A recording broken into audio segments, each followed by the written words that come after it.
Morning friends. आज आपल्याला एक प्रश्न दिलेला आहे आणि त्याचा उत्तर आपल्याला शोधायचं आहे.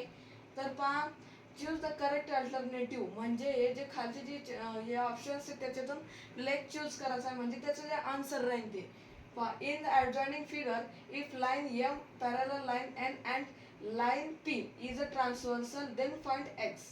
आता याच्यात ॲडजॉइनिंग फिगर ही, आता याच्यातलं कोणता लाईन एम आणि लाईन एन हा काय, हे दोन पॅरलल लाईन्स आहे, लाईन एन आणि लाईन एम.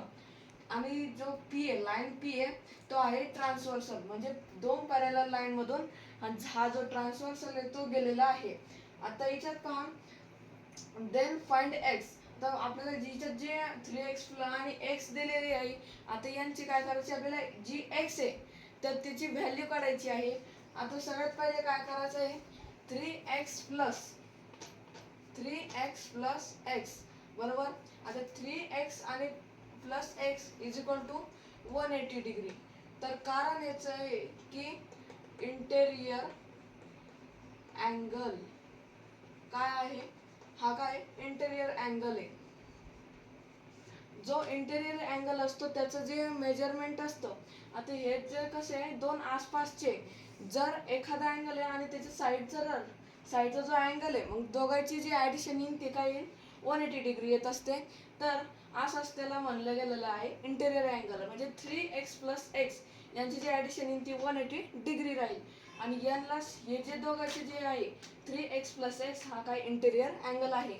आता 3x प्लस एक्स म्हणलं तर 4x is equal to 180 degree. बरोबर. आणि नंतर 4x is equal to 180 degree असं समजलंय. आता 4 आणि x यांच्यातला कोणतं रिलेशन असेल, तर मल्टिप्लिकेशनचं रिलेशन असतं. तर जर समजून घ्या 4 समजा इकडे गेला तर काय होईल, डिव्हिजन होईल.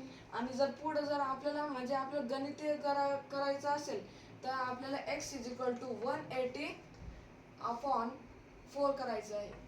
कारण की पुढे आपण कोणताच ॲडिशन सपरेशन करू शकत नाही 4x कडं. तर आपण इकडे घेतला, हा 4 इकडे केलेला आहे. आता 4 ने याला काय डिवाइड करायचं आहे.